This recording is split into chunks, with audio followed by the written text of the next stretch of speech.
خود کا روز ہے، پروردگار کی بارگاہ میں دعا گو بھی ہوں اور پر امید بھی ہوں کہ پوری دنیا میں آپ جہاں کہیں بھی ہوں گے صدقے میں محمد والے محمد علیہ السلام کے خیر العافیت سے ہوں گے، تو اپنے تمام مومن و مومنات اور مسلم و مسلمات پوری دنیا میں جہاں کہیں بھی ہمارے اس پروگرام کو دیکھ رہے ہیں، ایک مرتبہ پھر سب کی خدمت میں عید الاضحیٰ کی مبارکباد پیش کریں گے، اور اس کو مختلف حوالوں سے موضوع بحث بنائیں گے کہ آج کا جو بابرکت ترین دن ہے، اس قربانی کے پیچھے اس کا کیا فلسفہ ہے، اس کو ہم نے کس طرح سے، اس کے آداب کیا ہیں، کس طرح سے، اور اس میں خصوصیت کے ساتھ جو ہم قربانی پیش کرتے ہیں اور اس کی کیا فضیلت ہے، کس طرح سے اس کے ساتھ ہم نے پیش آنا ہے، ان تمام چیزوں کو، اس کا اس قربانی کو جو ہمیشہ کے لیے پروردگار نے امر کر دیا، اس کے پیچھے کیا فلسفہ تھا، کیا سارے معاملات تھے، تو ان تمام چیزوں کو مختلف جہتوں سے گفتگو کرنے کے لیے ہمارے ساتھ جو ہمارے مہمان گرامی موجود ہیں، اس وقت ہمارے ساتھ موجود ہیں اسلام آباد سے مولانا سید رضا حسین زیدی صاحب، اور ابھی تھوڑی دیر میں ہم کو جوائن کریں گے کویت سٹی سے مولانا مرزا عسکری صاحب۔ تو سب سے پہلے رضا حسین زیدی صاحب آپ کو پروگرام میں خوش آمدید کہیں گے اور آپ کی خدمت میں سلام عرض کریں گے۔ وعلیکم السلام ورحمۃ اللہ وبرکاتہ۔ قبلہ تھوڑی سی طویلی گفتگو ہو جائے تاکہ اور مختلف جہتیں جو ہیں وہ ہمارے سامنے روشن ہو جائیں اور ان کے اوپر گفتگو کر سکیں، تاکہ ہمارے اس پروگرام سے زیادہ جو ہمارے نوجوانان ہیں وہ استفادہ کر سکیں گے۔ عید پر ہمیں کس طرح کے لوگوں کو جو ہے وہ یاد کرنا چاہیے، ہماری سامنے ہمارے پیش نگاہ کیا چیزیں ہونی چاہیے؟ اللہ جی، اعوذ باللہ من الشیطان الرجیم، بسم اللہ الرحمن الرحیم، الحمد للہ رب العالمین، وصلی اللہ علی اہل بیتہ الطیبین الطاہرین۔ اما بعد، آپ کا جو سوال ہے کہ عید میں کن کن لوگوں کو یاد رکھنا چاہیے، تو اس کو میرے خیال میں مختلف زاویوں سے دیکھنے کی ضرورت ہے۔ سب سے پہلے تو یہ کہ انسان کو یہ عید خدا کے لیے منانی چاہیے، نہ کہ اپنی ذات کے لیے، نہ کہ معاشرے میں دکھاوے کے لیے، بلکہ خالصتاً خدا کے لیے۔ اگر خالصتاً خدا کے لیے منا رہا ہے تو سب سے پہلے جو معاشرے میں کمزور اور ضعیف ترین لوگ ہیں ان کی طرف توجہ ہونی چاہیے، یعنی غریب غربا۔ عام طور پہ دیکھا یہ جاتا ہے کہ جب لوگ قربانی کرتے ہیں تو وہ دکھاوے کے لیے کرتے ہیں، یعنی جس طرح پاکستان میں تو خاص کر کے یہی ہے، اور دیگر مسلمان ممالک میں بھی ایسا ہے، اور جہاں یو کے میں بیٹھے ہیں تو وہاں تو قربانی سلوٹر ہاؤسز میں ہوتی ہے، لیکن بہر صورت گوشت ہر ایک کے پاس میسر ہوتا ہے۔ لیکن کچھ ایسے بھی لوگ ہیں، جیسے یو کے میں اگر آپ دیکھیں تو ہوم لیس لوگ ہیں، جو بے گھر لوگ ہیں، جن کے پاس کھانے کو نہیں ہے، ان کے پاس اس عید کے دن اگر ایک مسلمان چل کے جائے اور یہ کہے کہ اب تم بے شک میرے مذہب کے نہ صحیح، میں مسلمان ہوں، ہمارا آج تہوار ہے تو تمہارے لیے کچھ کھانا لایا ہوں، کچھ سینڈوچز، کوئی گرم کافی، کوئی چیز اس کو کھانے کے لیے دیں، کچھ پیسے دیں، تو اس کو بھی ایک پیغام جائے گا۔ اور ضرورت بھی اس چیز کی ہے کہ پیغام نہ بھی جائے، خدا کی مخلوق ہے۔ ہمارے ممالک میں جو مسلمان ممالک ہیں، وہاں دکھاوے کی جگہ اگر غریب غربا کو دیکھا جائے جو سارا سال گوشت نہیں کھاتے، تو خدا نے ایک حصہ غریب غربا کے لیے رکھا ہے، اور لوگ وہ بھی کھا جاتے ہیں اور غریب غربا تک نہیں پہنچتے۔ تو ایک تو اس کا یہ نقطہ نظر اپنے ذہن میں رکھنا چاہیے کہ غریب غربا کی طرف انسان متوجہ ہو، جو معاشرے میں اپنے سے کمتر مالی اعتبار سے ہیں تو ان تک پہنچنے کی ضرورت ہے۔ دوسرا جو نقطہ نظر ہے وہ یہ کہ انسان میں صلہ رحمی کا تقاضا یہ ہے کہ وہ اپنے عزیز و اقارب تک پہنچے۔ قطع رحمی آپ کو معلوم ہے کہ حرام ہے اور گناہ کبیرہ میں سے، اور صلہ رحمی واجب ہے۔ تو اگر رشتہ داروں میں آپس میں ایک دوسرے کے یا کوئی قریبی عزیز اقارب دوست بھی ہوں، ان سے اگر کوئی ناراضگی ہے تو اللہ تعالیٰ نے یہ تہوار اسی لیے رکھے ہیں کہ ایک بہانہ ہی صحیح، اسی بہانے کی وجہ سے آپ ان سے جا کر اپنے دوبارہ سے روابط کو برقرار کر دیں۔ یہی صلہ رحمی کا تقاضا ہے۔ دیکھیے، علامہ طباطبائی نے صلہ رحمی کے لیے بڑی پیاری چیزیں لکھی ہیں، چند نقطے انہوں نے لکھے۔ انہوں نے کہا صلہ رحمی کا مطلب یہ نہیں ہے کہ مثلا عید ہو گئی یا کوئی تہوار ہو گیا یا کوئی نہ ہوا، آپ سال میں ایک دفعہ 2 دفعہ یا 10 دفعہ بھی بس ملاقات کی اور آپ آگے اور آپ نے کہا کہ بس یہ صلہ رحمی کا تقاضا پورا ہو گیا. ایسا نہیں ہے. یا مثلاً قطع تعلق ہی رکھی، بات نہیں کر سکے، تو مثلاً یہ آپ کہتے ہیں کہ کلی طور کے اوپر ایک قطع رحمی ہو گئی. انہوں نے ایک فلسفہ بیان کیا جو کہ ائمہ معصومین علیہ السلام کی روایات کے مد نظر وہ فلسفہ ہے. فرماتے ہیں کہ دیکھو صلہ رحمی یہ چیز ہے کہ اگر کوئی شخص مثال کے طور پر اس کو آپ کی جانی امداد کی ضرورت ہے، مثلاً کوئی ہاسپٹل میں پڑا ہوا ہے، کوئی پریشان حال ہے، کوئی مثال کے طور پر آپ کے یو کے میں بھی یا پاکستان میں بھی ایسا ہے کہ لوگ پڑے ہوئے ہیں، گھروں میں پڑے اور ان کو پوچھنے والا کوئی نہیں ہے. آپ کا فرض بنتا ہے اگر ان سے کوئی تعلق دور دراز کا بھی تعلق ہے تو صلہ رحمی کا یہ تعلق کا یہ تقاضا ہے کہ آپ ان تک پہنچیے، ان کو ہسپتال پہنچائیے، ان کی دیکھ بھال کیجیے، ان کو اگر آپ کی جانی امداد کی کوئی ضرورت ہے ان کی ہیلپ کیجیے جان سے. دوسرا یہ کہ آپ کے اگر اہل و عیال میں کوئی اس طرح کے ہیں جو غریب غربا ہیں، ان کو مالی امداد کی ضرورت ہے تو آپ ان کی مالی امداد کیجیے جا کے. ایسا نہ ہو کہ آپ کے رشتہ دار گھر میں ہوں اور وہ بہت سے ایسے سفید پوش ہیں جو سامنے آ کے بولتے نہیں ہیں، اور ضروری نہیں ہے کہ ان کو صرف ایک وقت کی روٹی کی ضرورت ہو، ان کی اور بھی ضروریات ہوتی ہیں. اور آپ کو اگر خدا نے خود کفیل بنایا، آپ کے پاس بہت مال دولت ہے، تو آپ کا فرض بنتا ہے، یہ صلہ رحمی کا تقاضا ہے. دوسرا تقاضا یہ کہ آپ جا کے ان کی مدد کیجئے مالی اعتبار سے. اور تیسرا یہ ہے وہ یہ کہ ان کو فکری طور پر اگر ان کو کوئی محرومی ہے، فکری طور پر کیا یعنی اگر مثلاً آپ جانتے ہیں آپ کے رشتہ دار ہیں، قریبی ترین ہیں، بعض دفعہ انسان اپنی ماحول کی وجہ سے یا کوئی وجوہات کی وجہ سے وہ لائن سے، ہماری زبان میں کہیں کہ پٹڑی سے اتر جاتا ہے، گمراہ ہو جاتا ہے، تو اس کو فکری اعتبار سے اس کو آپ کی مدد کی ضرورت ہے. آپ اس کے پاس جائیے اور اسلام کو اور اہل بیت کا پیغام لے کے جائیے اور اس کو بتائیے، فکری طور پر اس کی مدد کیجیے. یہ عید تہوار اسی چیز کا ایک بہانہ بنتے ہیں کہ آپ اپنے لوگوں کے پاس جائیے اور ان کو پیغام دیجیے دین کا. عید کا مطلب یہ نہیں کہ آپ خدا کو بھول جائیں، دین کو بھول جائیں اور مثلاً گناہوں کی طرف مائل ہو جائیں. آپ کہیں کہ جی آج تو عید ہے، اب تو حجاب بھی نہیں کرنا خواتین نے، آج تو میوزک بھی حلال ہو گئی، ارے ایک دن کے لیے تو چھوڑ دیں. یہ تصور غلط ہے اور یہ فلسفہ بھی غلط ہے لوگوں کا. یہ عجیب روش ہے. اچھا، یہ جو اس میں ہم دیکھتے ہیں کہ بعض مطلب حکم جو ہے مطلب قربانی کا، اس میں جو ہے وہ یہ کہا گیا کہ نہ اس قربانی کا خون اور نہ گوشت، اس میں سے کوئی چیزیں خدا تک نہیں پہنچتی، تمہارا تقوی جو ہے وہ پروردگار تک پہنچتا ہے. اس تقوی کو ذرا سا کھولیں کہ آخر پروردگار اس قربانی سے، اس جانور کے ذبح ہونے سے، تاکہ غربا مساکین جو ہیں وہ سیر ہو کر اس گوشت سے اس کے استفادہ کریں، اس کی اور کیا بینیفٹس ہیں اور وہ تقوی کیا ہے، ان تمام چیزوں کو تھوڑا سا اس کے اوپر روشنی ڈال دیں. دیکھیے، یہ جو قربانی ہے یہ بیسیکلی ہم حضرت ابراہیم علیہ السلام کی یاد میں جو انہوں نے اپنی بیٹے کی جان کا نذرانہ خدا کی بارگاہ میں پیش کرنے کی جو بات تھی، اور یہ حج کا اس کا رکن بھی اللہ تعالیٰ نے بنا دیا اس قربانی کو. تو یہ جو قربانی ہے یہ در حقیقت ایک فلسفہ ہے کہ خدا کی راہ میں اپنی عزیز ترین چیز بھی جو آپ کے ہے وہ خدا کے بارگاہ میں اس کی کوئی اہمیت نہیں ہونی چاہیے. یعنی آپ کے نزدیک سب سے بڑی اہمیت اور قریب ترین جو ہونا چاہیے وہ خدا ہے، اور ہر چیز آپ اس کی راہ میں قربان کرنے کے لیے تیار ہوں، ہر طریقے سے، چاہے وہ مالی طریقے سے ہو، چاہے وہ جان کے طریقے سے ہو، اپنی جان قربان کرنی ہو، اپنی اولاد قربان کرنی ہو. یہ بیسک فلسفہ ہے انسان کی جو قربانی وہ دیتا ہے جانور کی.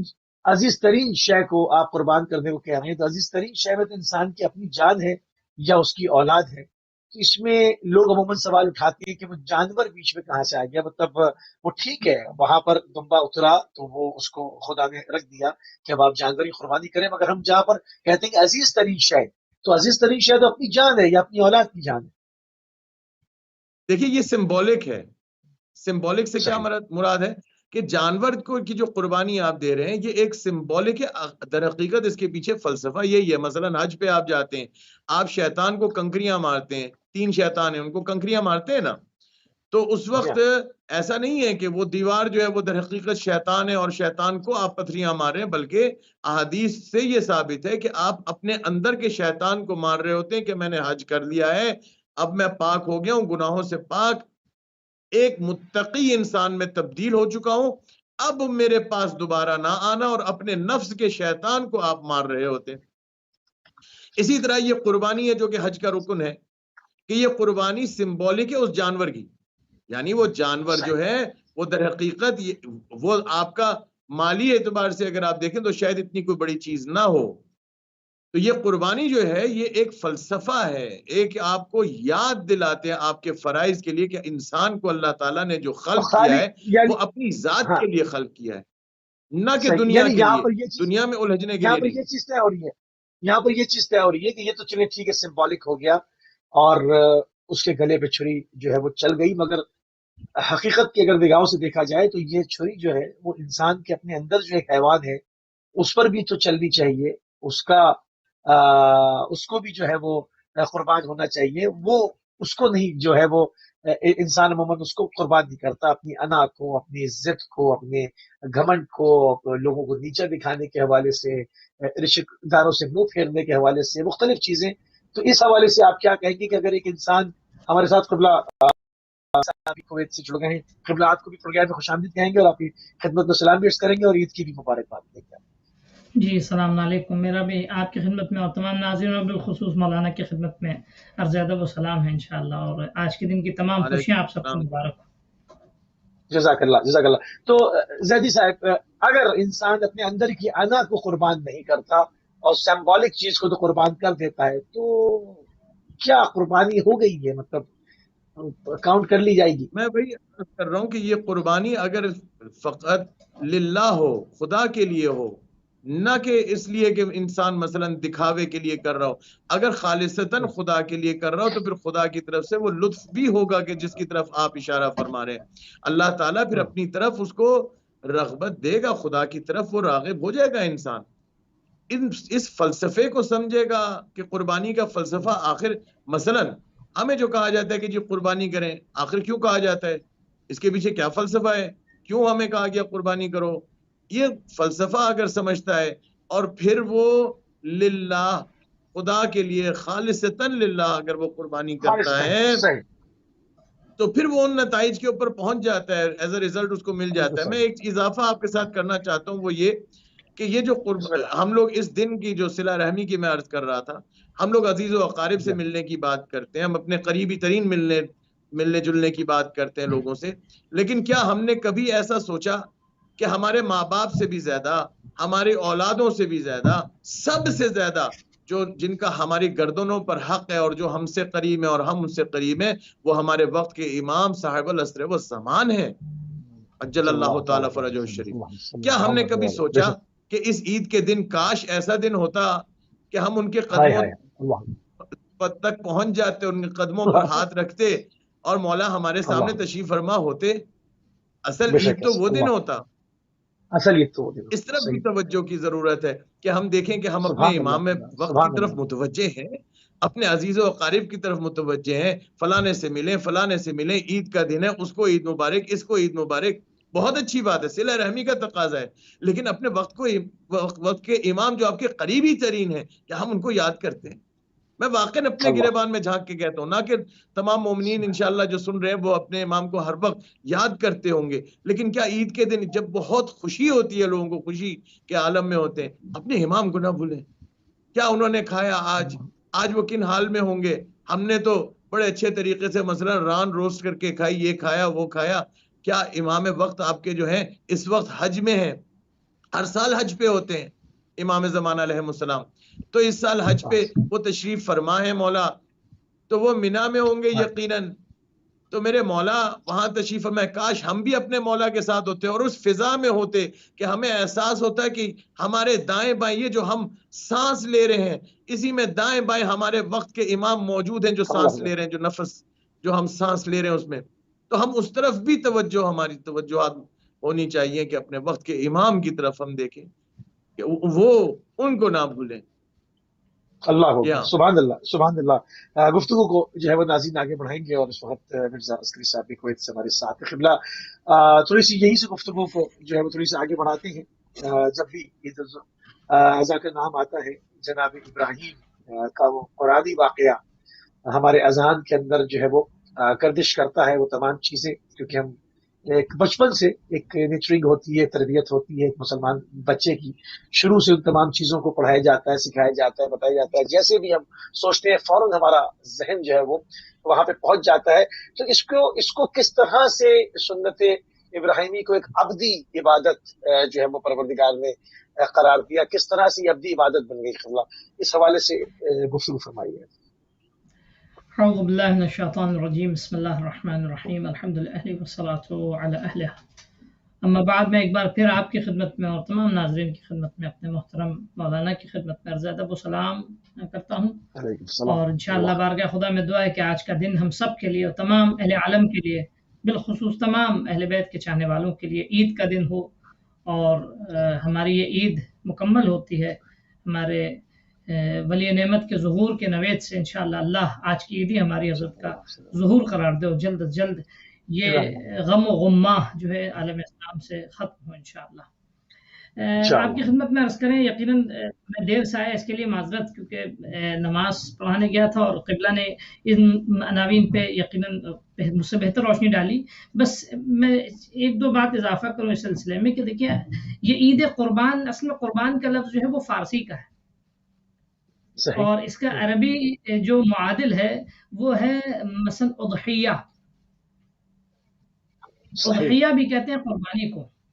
تو اصلا جب قربانی کا نام آتا ہے یا عید قربان کا نام آتا ہے تو لوگوں کا تصور جو آتا ہے بکریوں کی طرف، گائے کی طرف، اونٹ کی طرف، آپ کی خدمت میں عرض کریں بھیڑ کی طرف. یہ لیکن دراصل یہ عید قربان جو ہے وہ عید الاضحیٰ جسے کہتے ہیں، یہ نفس کی قربانی کی عید. یہ یعنی خدا کے لیے اپنے نفس کی قربانی، شاید میرے خیال سے تعبیر جناب ابراہیم کے لیے مناسب نہ ہو. جناب ابراہیم نے اپنے نفس کو خدا کے لیے قربان نہیں کیا. قربانی کا تصور وہاں آتا ہے کہ جہاں انسان جس کے لیے اپنی قیمتی چیز دے رہا ہے اس سے عشق نہ ہو. جہاں عشق و محبت ہوتی ہے وہاں ہدیہ کہلاتا ہے، کہا جاتا ہے اس کو. یہ ممکن ہم جیسے معمولی انسانوں کے لیے تو یہ قربانی کا دن کہلایا جائے، لیکن جیسے ہم دیکھیں دعائے قنوت میں، عید کے دعائے قنوت میں کیا پڑھتے ہیں کہ وجعلتہ للمسلمین عیدا، خدایا تو نے آج کے دن کو مسلمانوں کے لیے عید قرار دیا. ولمحمد صلی اللہ علیہ وآلہ ذخرا وشرفا وکرامتا ومزیدا، اور محمد و آل محمد کے لیے آج کے دن کو تو نے یوم ذخیرہ، ذخر کا دن یعنی ان کی عظمتوں کا ذخیرہ ہے آج کے دن، کرامت کا دن، شرف کا دن، اور ان کے کمالات میں مزید ہے. تو وہاں کیونکہ عید جو ہے وہ توبہ کے نئے اور بازگشت کے معنی میں، تو میں آپ کی خدمت میں اصل خود عید اور اس کے بعد قربان، ان دونوں کے امتزاج سے یا عید اضحیٰ، یہ جو اس عید کو عنوان دیا جاتا ہے، تو ہرگز جناب ابراہیم کے لیے یہ قربانی کا دن نہیں ہے. جناب ابراہیم کے لیے یہ اپنے معشوق کی راہ میں اپنی زندگی کے قیمتی ترین تحفے کو اس کی بارگاہ میں ہدیہ کرنے کا دن ہے. بہت خوبصورت بات. اللہ اکبر. اللہ یعنی یہ اہم نقطہ ہے. آپ دیکھیں، اور نہ صرف یہ جناب، آپ مثال کے طور پہ جتنے بھی اولیاء خدا ہیں وہ جب اپنی طرف سے کوئی ہدیہ خدا کی بارگاہ میں پیش کرتے ہیں، آپ دیکھیے جناب ابراہیم اور جناب اسماعیل کے قرآن مجید میں جو واقعہ ملتا ہے، وَإِذْ يَرْفَعُ إِبْرَاهِيمُ الْقَوَاعِدَ مِنَ الْبَيْتِ وَإِسْمَاعِيلُ، جناب ابراہیم اور جناب اسماعیل علیہما وعلی نبینا وآلہ الصلوۃ والسلام جب آپ دونوں خانہ کعبہ کی دیواروں کو بلند کرتے ہیں اور اس کی تعمیر کرتے ہیں، تو اس کے بعد کیا کہتے ہیں؟ ربنا تقبل منا، میرے پالنے والے، میرے معبود، ہم سے اس عمل کو قبول فرما. ٹھیک ہے، قبول فرما. یعنی سبحان اللہ. انسان یہ قربانی کے بعد جو ہے، بہرحال یعنی قربانی کے بعد بھی یہ لفظ استعمال ہوتا ہے.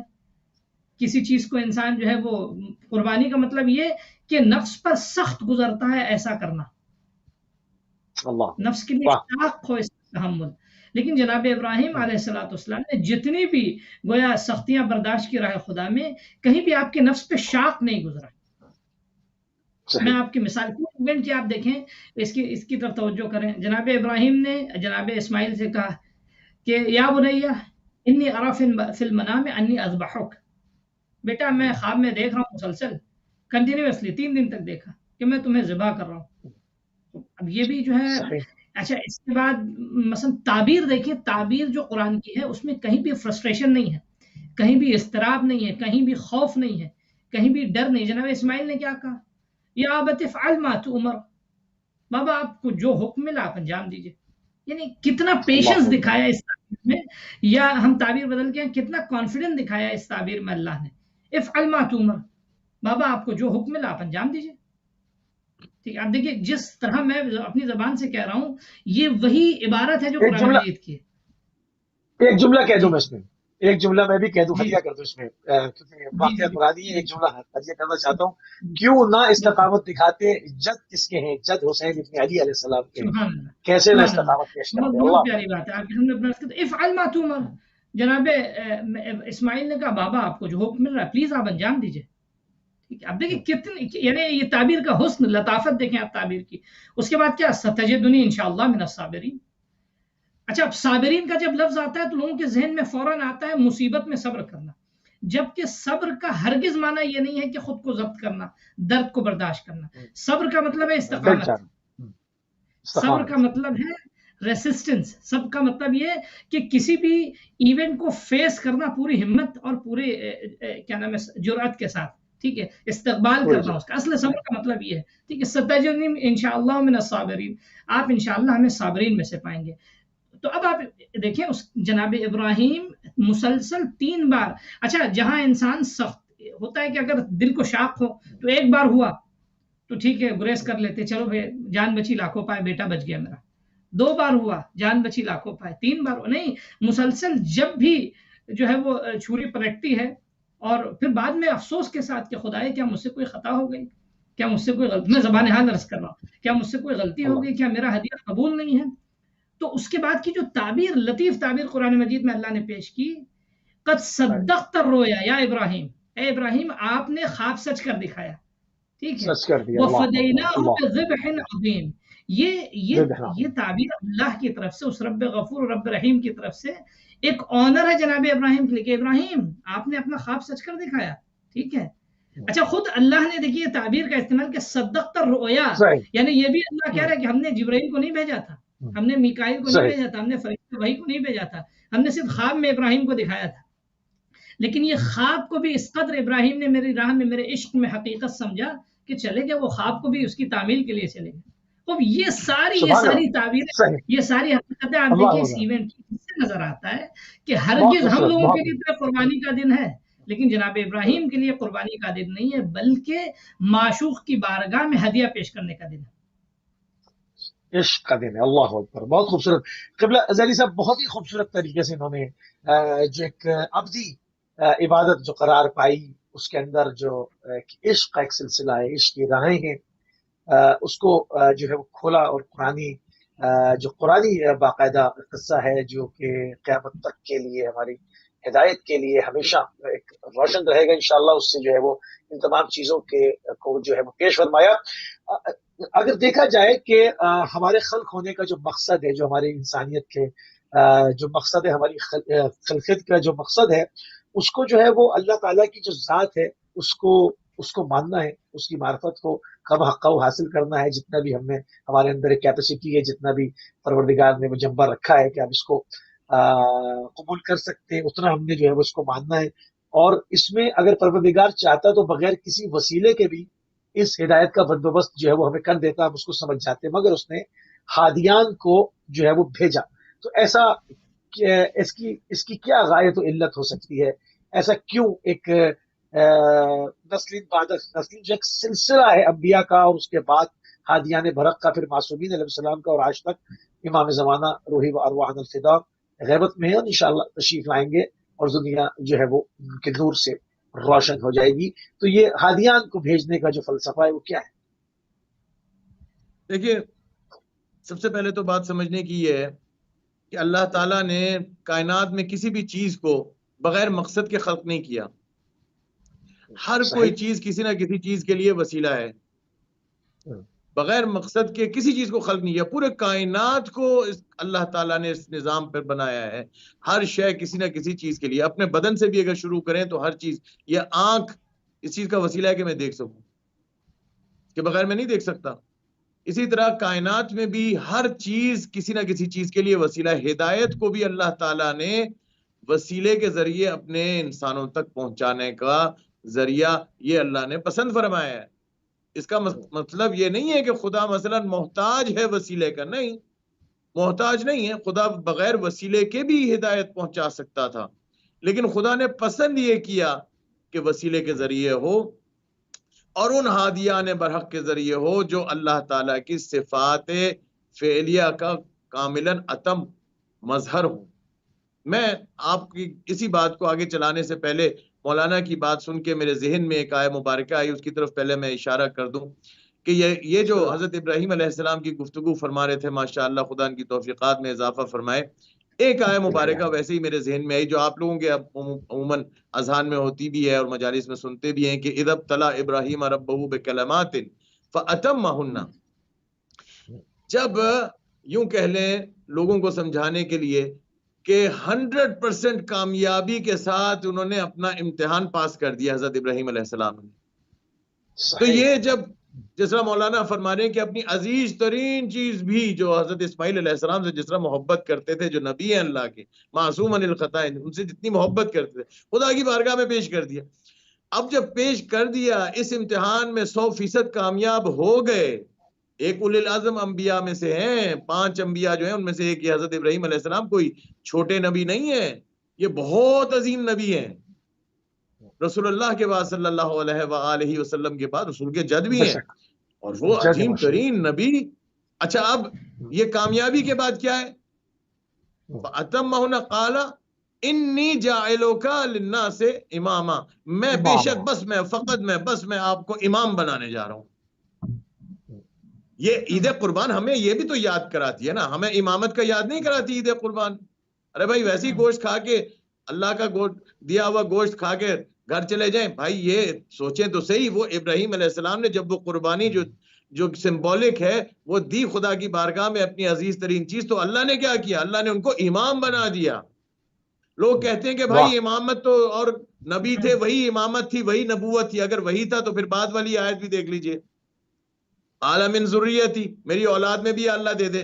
لا ینال عہدی الظالمین، یہ عہدہ ظالمین کو نہیں جائے گا. پتہ چلا امامت بھی ایک عہدہ ہے. اگر وہ نبوت سے جدا نہ ہوتا تو خدا کیوں کہتا؟ یہ نبوت سے جدا ہی تھا نا. کامیاب ہوئے تو خدا نے کہا اب ایک شخص میجر ہے مثلا آرمی میں، تو خدا نے کہا تم امتحان میں پاس ہو گئے تو میں تمہیں میجر بنا دوں گا. ارے بھائی پہلے میجر تھا، آپ نبی تھے تو میں آپ کو نبی بنا دوں گا. پہلے ہی نبی تھے، امام بنایا. یہ ایک عہدہ ہے، ان کو دیا گیا امتحان میں کامیابی کے بعد. یعنی مطلب یہ ہوا جو ہم جو کہتے ہیں کہ تمام انبیاء سے افضل ہیں ہمارے ائمہ معصومین علیہ السلام، البتہ بعد از رسول خدا صلی اللہ علیہ وآلہ وسلم. علامہ طباطبائی نے اس بات سے اس کو ثابت کیا ہے کہ وہ امامت الگ بھی ہے، علیحدہ بھی ہے، اور وہ انبیاء نبوت سے امامت بلند اور افضل بھی ہے. یہ علامہ طباطبائی نے. لیکن البتہ بعد از رسول خدا، چونکہ وہ نبی ایسے تھے کہ جو خلق بھی نبی ہوئے اور خلق بھی امام بھی ہوئے. امام ودیت رسول خدا صلی اللہ علیہ وسلم امام بھی تھے، نبی بھی تھے، رسول بھی تھے. لیکن بعض انبیاء ایسے تھے کہ جو کچھ اپنی عمر پانے کے بعد آخری عمر میں جا کے حضرت ابراہیم علیہ السلام جیسے نبی امامت مل رہی ہے. جن لوگوں کو یہاں پر جناب ابراہیم کی دعا قرآنی دعا ہے، قرآن نے اس کو کوٹ کیا اور پھر قرآن نے کہہ بھی دیا کہ یہ جو عہد ہے اور یہ عہدہ جو ہے بھی ظالمین کے پاس نہیں جائے گا. یعنی اس کے لیے صاحب عصمت کی شرط لگا دی، کیونکہ ظالمین چاہے وہ ایک چھوٹا سا ایک گناہ ہی کیوں نہ ہو، وہ ظلم ہے، اور جو ظلم ہے وہ عصمت کو برطرف کر دیتا ہے. تو ظالمین کے پاس نہیں جائے گا، یعنی کہ معصوم ہونا شرط ہو گئی اس کی. اب جو لوگ ائمہ کی عصمت کے اندر یا ان کی امامت کے اندر انکار کرتے ہیں یا شک کرتے ہیں، تو وہ جناب ابراہیم کے اول تو دعا کا انکار کر رہے ہیں. دوسرے خدا نے جو عنایت فرمائی ہے، جو لطف فرمایا جناب ابراہیم کے امتحان سے کامیاب ہونے پر، وہ پروردگار کے اس لطف کا انکار کر رہے ہیں۔ اس حوالے سے کیا کہیں گے آپ کہ آیا وہ یہ سمجھ کے کر رہے ہیں یا ایک شیطان کے پھینکے ہوئے جال میں جا رہے ہیں؟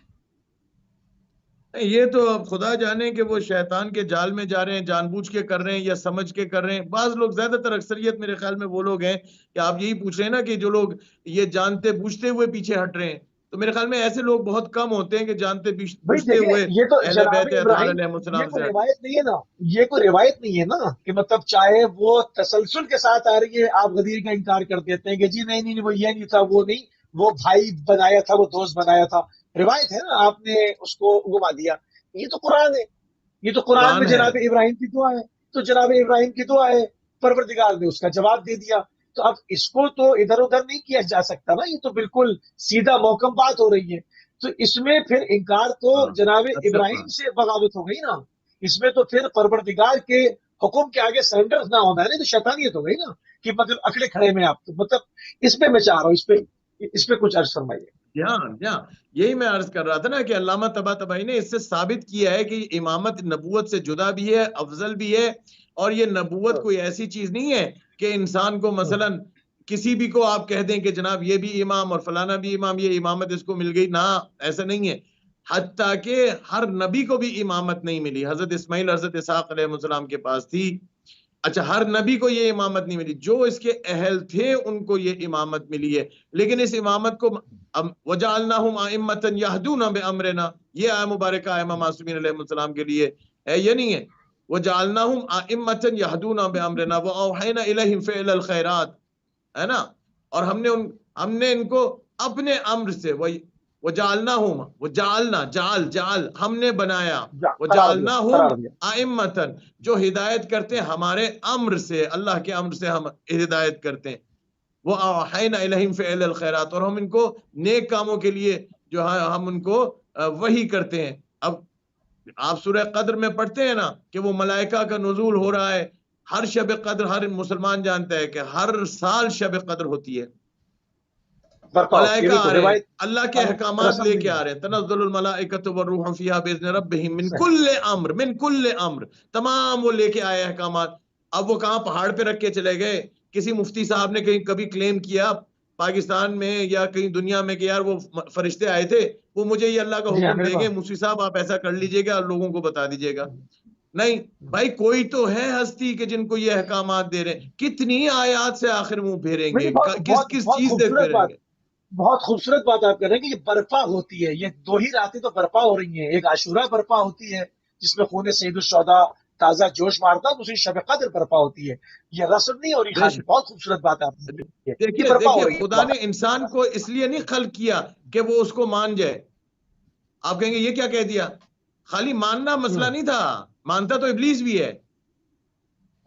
وما خلقت الجن والانس الا لیعبدون، جو کہ علماء نے لکھا یعنی لیعرفون، اللہ کی معرفت رکھے، اللہ کو پہچانے، اور یہ جو اللہ کی پہچان ہے وہ فقط اور فقط اس کا جو تحقق ہے نا معرفت کا، وہ اہل بیت کے ذریعے ہو سکتا ہے، ورنہ نہیں ہو سکتا۔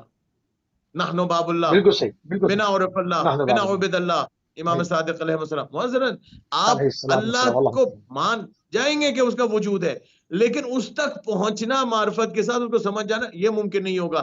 فقط اہل بیت کے در کے اوپر آئیں گے تو پھر ادھر تک پہنچیں گے، پھر سمجھ میں آئے گا کہ اللہ کون ہے، خدا کون ہے۔ جب اس کی صفات کے مظہر کو دیکھیں گے تو سمجھ میں آئے گا۔ جب ہم دیکھیں گے مثلا اگر دیکھنا چاہتے ہیں کہ اہل بیت علیہ السلام سے ہم سمجھنا چاہتے ہیں، ان کے حرم میں ہم جاتے ہیں، امام جواد علیہ السلام کے حرم میں جاتے ہیں، کسی معصوم کے حرم میں جاتے ہیں، وہ آپ کو جو احساس اس حرم میں آ کر ہوتا ہے وہ کہیں نہیں ہوتا۔ ادھر آپ کو سمجھ میں آتا ہے کہ اچھا یہ خدا کی صفات کے مظہر ہیں، اگر یہ ایسے کہ ان کے پاس ہوں کوئی بات میری رد نہیں ہوتی، تو اگر صفات کے مظہر ایسے ہیں تو خود اللہ تعالیٰ کیسا ہوگا؟ اس طرح انسان اللہ کی طرف پہنچتا ہے، یہ خدا کی طرف لے کے جاتے ہیں۔ تو جو ان کی طرف نہیں جاتا وہ خدا سے بھی منہ پھیرے ہوئے ہیں، وہ اس کی مرضی، لکم دینکم ولی دین۔ کیونکہ قرآن کے اندر دعا، اب جناب ابراہیم کی دعا، امامت کا انکار یعنی جناب ابراہیم کی دعا کا، ان کی خواہش کا انکار، امامت کا انکار یعنی پروردگار کے لطف کرنے کا انکار، اس کے اس کی جو بخشش ہے، جو اس کی عطا ہے، اس کا انکار. تو یہ تو بات طے ہو گئی. عسکری صاحب قبلہ، اس قربانی کے پیچھے مزید اور کیا آپ اسباب دیکھتے ہیں؟ کیا روز اسباب اور کہے جا سکتے ہیں؟ آپ کی خدمت میں عرض کریں، جب میں انٹر کر رہا تھا تو اس وقت قبلہ کی میں باتیں کچھ سن رہا تھا، ماشاءاللہ اس کے فلسفے کے اوپر ڈسکس کر رہے تھے. تو میں کچھ باتیں ممکن ہے شاید تکراری ہو تو، لیکن کچھ باتیں جو اس سلسلے کی ہیں. آپ دیکھیں اصل میں یہ اوور آل قربانی کو اگر آپ اس کا تجزیہ کریں کہ کیوں اللہ نے اس قدر جو اس کی اہمیت قرار دی. مثال کے طور پر روایات میں آیا ہے کہ انسان جو ہے وہ اگر اتنے پیسے خود نہیں رکھتا، البتہ جن کو اللہ نے نوازا ہے وہ خوب ہیں، اللہ ان کو اور دے انشاءاللہ، لیکن جو پیسے نہیں رکھتا ہے تو 70 لوگ بھی آپس میں شیئر کر کے 70 لوگ پیسے جو ہے وہ ملا کر ایک قربانی کا انتظام کر سکتے ہیں. کتنی اہمیت. اس کا مطلب یہ کہ 70 لوگ، فرض کیجئے کیا نام ہے، اگر آپ کی خدمت میں عرض کریں یعنی اگر ایک مثال کے طور پہ اگر ایک قربانی 70 یورو، $70 یا $7,000 کی اگر آتی ہے تو اپنے اپنے حصے کا چھوٹا چھوٹا جو ہے وہ شیئر بھی رکھ کے لوگ اس قربانی میں شریک ہوں پیسے سے. تو اس کا اندازہ یہ کیا اس کا مطلب ہے، اللہ کیا چاہتا ہے. اچھا اس کو ایک یہ شیئرنگ، اچھا شیئر کرنے کے بعد یہ ہے کہ یہ ضروری نہیں کہ جو قربانی ہم نے شیئر کر کے قربانی میں حصہ لیا ہے وہ میں گوشت خود کھاؤں. یہ سب سے پہلے کیا ہے اس کے، یہ کہ جو حج پہ قربانی اس کے 3 حصے. پہلا حصہ جو ہے وہ خود انسان کھائے وہاں، دوسرا حصہ مومنین کے لیے، تیسرا حصہ فقراء اور ضرورت مندوں کے لیے، محتاجین کے لیے. ٹھیک ہے نا. اور قبلہ صلہ رحم کے حوالے سے کیا رہتا ہے. اب ہم لوگ جو حج پہ نہیں جا پائے، اللہ کرے سال آئندہ وہ اسباب ہوں کہ ہم انشاءاللہ یہ قبلہ ایک کالر کو جی قبلہ آپ کی اجازت سے. السلام علیکم و رحمۃ اللہ. جی پلیز. السلام علیکم. علیکم السلام. کون میرے بھائی، کہاں سے؟ نام امیر ہے. میں پوچھتا ہوں یہ ابھی چل رہا ہے پروگرام، ہو سکتا ہے میں سوال پوچھتا ہوں کوئی؟ جی میرے بھائی فرمائیے، کوئی سوال ہے تو لکھوا دیجیے، بتائیے. سوال یہ ہے کہ یہ ابھی چل رہے پروگرام میں یہ جو ہماری جو گروپ ہے وہ بولتے ہیں کہ عیسیٰ بھی یہ ہے اور بھی یہ ابھی یہ نہیں، کسی کے دین کے اوپر حملہ نہیں کریں گے ہم. جو امامت کا مفہوم ہے وہ بیان کر رہے ہیں، اس سے دودھ کا دودھ اور پانی کا پانی الگ ہو جاتا ہے. کیا ضرورت ہے کسی کے فرقے کا نام لے کر اور اس کے اندر ایک فساد میں پڑھنے کی؟ جو قرآن کی دعا ہے جناب ابراہیم کی وہ پیش کر دی. اب کوئی کہے کہ میں ہی امام مہدی ہوں، میں ہی جناب عیسیٰ ہوں، میں ہی جناب موسیٰ ہوں، تو وہ جس کی جو جینا ہے وہ کہتا رہے، مطلب جو حقائق ہیں وہ تبدیل نہیں ہوں گے. بہت شکریہ آپ کا، اس پہ تھوڑی سی بات کر لیں گے. بہت شکریہ آپ کا، جزاک اللہ. جی قبلہ کنٹینیو کریں. جی تو میں یہ عرض کر رہا تھا آپ کی خدمت میں کہ حج کے ایام میں جو قربانی مینا میں ہوتی ہے اس کے لیے کہ 3 حصے ہوں. اس کے بعد ہم لوگ جو یہ مستحب قربانی کرتے ہیں، یقیناً جہاں تک ممکن ہو شرائط قربانی کی وہی ہوں جو وہی والی قربانی، حج والی قربانی. ٹھیک ہے. اچھا حج کی قربانی میں شیئرنگ نہیں ہے، وہاں انسان کے لیے استطاعت ہونا ضروری ہے. وہاں وہ وہی حج پہ جا سکتا ہے جس کے لیے حج کی قربانی کے بھی پیسے ہوں. اگر فرض کیجئے حج کی قربانی کے پیسے نہیں ہیں تو اس پہ حج واجب نہیں ہوگا. ٹھیک ہے. لیکن یہاں شیئرنگ کی اس کا ایک ہدف کیا ہے کہ شیئر کرنے اتنے حصے دار جو لوگ بن رہے ہیں، تو حصے دار گوشت کھانے کے لیے نہیں بن رہے ہیں، اس قربانی کے لیے بن رہے ہیں. ایک تصور یہ ہوتا ہے کہ ہم نے حصہ دیا ہے تو ہمیں گوشت کھانا ضروری ہے، ایسا ہرگز نہیں ہے. اصل اس قربانی کا حصے دار جو ہے وہ یہ واجب نہیں ہے.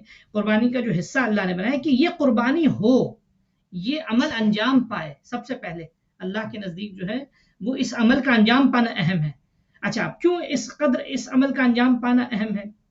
وہ یہ کہ انسان میں سب سے پہلے یہ جذبہ آئے کہ راہ خدا میں ولو اپنی وسعت کا ایک حقیر سا حصہ بھی اگر دے سکتا ہے تو دے. یعنی انسان کے اندر یہ جذبہ ہے، ٹرینڈ ہو اس لیے کہ راہ خدا میں اپنے مال کا حصہ وہ صرف کر سکے، راہ خدا میں اپنے مال کا حصہ خرچ کر سکے. یہ بہت امپورٹنٹ ایک بات. دوسری چیز آپ کی خدمت میں عرض کریں، میں اسباب و فلسفے پہ اس کی طرف توجہ کر رہا تھا.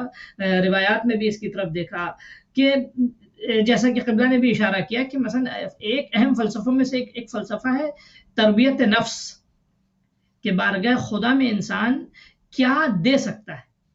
بارگاہ کیا خدا میں کیا ہدیہ کر سکتا ہے بارگاہ خدا میں انسان. اچھا ایک چیز اور اس سے امام خمینی نے بھی ایک بہت اچھا استفادہ کیا، وہ بھی میں آپ کے سامعین کی خدمت میں عرض کروں گا. بڑا لطیف گوشہ امام خمینی نے فہم کا نکالا عید قربان سے اور جناب ابراہیم کی قربانی سے. آپ دیکھیں جناب ابراہیم نے اتنے عظیم مناسک انجام دیے، اتنی عظیم قربانیاں دی، ٹھیک ہے. آپ دیکھیں جناب حج کے جو مناسک ہیں ان میں جن چیزوں کو اللہ نے شامل کیا ہے، ایونٹ کے اعتبار سے تقریباً 17 سے 18 سال کا ڈیفرنس ہے دونوں کے درمیان، یعنی وقوع کے اعتبار سے. سعی کرتے ہیں لوگ حج میں، ٹھیک ہے نا. اچھا یہ سعی اور قربانی جو منا کی ہے، یہ سعی ہے جناب حاجرہ کی یاد.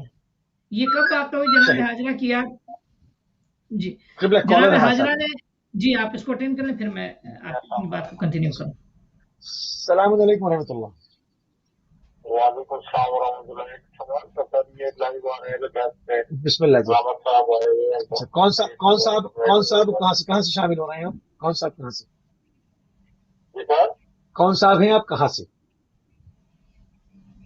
جی کون سا سوال ہے؟ نیم پوچھا ہے. جی فرمائیے سوال کیجیے. کہاں سے بات کر رہا ہوں؟ جی سوال کیجیے بسم اللہ. جی سر سوال یہ ہے کہ چھوٹا سا سوال ہے کہ اگر علیہ السلام نوکر میں شمار ہوں تو مالکان کا رتبہ کیا ہوگا؟ مالکان کا رتبہ کیا ہوگا؟ موضوع کے اعتبار سے سوال کریں گا، یہ تو مختلف قربانی کے اس کی آواز سے آ رہا ہے تو ہمارا آئے ہوئے ہیں. ہم تو اس سوال سے بات کر رہے ہیں کہ چھوٹا سا وہ ہے کہ اگر اس در کے نوکر علیہ السلام ہیں اچھا تو ان کے مالکوں کا کیا رتبہ ہوگا؟ فیملی یہ ہمیں تھوڑا سا. ٹھیک ہے، اس در کے نوکر علیہ السلام ہیں تو مالکوں کا رتبہ کیا ہوگا؟ ٹھیک ہے، تھینک یو سر. بہت شکریہ، جزاک اللہ. جی قبلہ پہلے جناب حاجرہ والی بات مکمل کر لیں تو میں بھائی کا جی سوال. تو جناب یہ جو صفا و مروہ کے درمیان میں سعی ہے یہ کب واقع ہوئی؟ جب جناب اسماعیل. جی قبلہ ایک کالر اور ہے، بس آپ کی اجازت سے. السلام علیکم ورحمۃ اللہ. وعلیکم السلام. اگر بھائی میں نواز بات کر رہا ہوں. جی نواز بھائی عید مبارک آپ کو، فرمائیے. وہ تو مکرم ہمارے مولا قربان حق اور ناظرین و خدمت میں عقیدت. علیکم السلام. عید الاضحیٰ کی مبارکباد پوری امت مسلمان کو ہماری طرف سے. بہت شکریہ، جزاک اللہ، آپ کو مبارک. اور اللہ تعالیٰ ہمیں حقوق اللہ اور حقوق العباد کی پاسداری کرنے کی توفیق عطا فرمائے. سبحان اللہ. ایسا اس کے ساتھ ہی تو ہلکے پھلکے سوال ہیں، شارٹ اینڈ سویٹ. جی بسم اللہ. قربانی کا مطلب جو ہے سنت ابراہیمی کی یاد ادا کرنا ہے بچوں، یعنی موجودہ دور. مگر موجودہ دور میں ہمارے بڑے بڑے شہروں میں جو قربانی کی نمائش کی جاتی ہے اونٹوں کے ساتھ اور بکروں کے ساتھ اور بڑی بڑی گاؤں کے ساتھ، اور پھر گوشت کی تقسیم میں تفریق کی جاتی ہے، یعنی غریب لوگوں کو چند بوٹیاں اور عمرہ کے لیے بڑے بڑے تھیلے، جو کہ سراسر شریعت کے خلاف ہے. میرا سوال جو ہے بس ٹھیک ہے، آگے پوائنٹ آ گیا. تمام علی مقام علیہ السلام کی قربانی اور سنت ابراہیم کی قربانی کے میں کیا فرق ہے؟ ہم اپنی خصوصی عبادات میں یاد فرمائیے گا. بہت شکریہ، جزاک اللہ. پوائنٹ آلریڈی میں نے لکھا ہوا ہے، میں اس میں سارے سوال قبلہ کیا کریں. جی قبلہ جناب حاجرہ بسم اللہ. تو میں یہ عرض کر رہا تھا آپ کی خدمت میں کہ جناب حاجرہ نے جس وقت صفا اور مروہ کے درمیان میں گویا پانی کی تلاش کے لیے یعنی وہ جو کوشش کی جناب حاجرہ سلام اللہ علیہ نے، تو وہ اس وقت جناب اسماعیل کا بچپنا تھا. اسماعیل بالکل کیا نام ہے گویا چھوٹے سے تھے، اور یعنی بہت زیادہ آپ کی عمر بھی نہیں تھی ولادت کے بعد، یعنی وہ عمر تھی کہ جس وقت آپ چل بھی نہیں سکتے تھے اور اپنی زبان سے اپنی طلب کا اظہار بھی نہیں کر سکتے تھے. خب اس واقعے کو اللہ نے حج کا حصہ بنایا سعی کی شکل میں. ٹھیک ہے، اچھا آپ کی خدمت میں عرض کریں اس واقعے کو جو ہے یہ واقعہ جو آپ دیکھیں، میں نے کیا عرض کیا کہ یہ اسباب جو اس کے علل ہیں اس قربانی کے اور اس عید کے، یہ تمام اسباب و علل کا ربط جو ہے اس عید قربان کا انسان کے نفس کی تربیت اور تزکیہ نفس ہے. ٹھیک ہے، جس میں سے جناب حاجرہ کے کیا نام اس عمل کی یاد، اس کے بعد جناب ابراہیم کی قربانی کی یاد. جناب ابراہیم کی قربانی نہیں بلکہ میں نے پہلے کہا قربانی کی تعبیر مناسب نہیں ہے، ان کے ہدیوں کی یاد، ان کی فداکاری کی یاد. ہم اپنی نگاہ سے دیکھیں گے تو ہمیں قربانی نظر آئے گی، لیکن جناب ابراہیم کے لیے یہ قربانی ہرگز نہیں تھی بلکہ فداکاری تھی۔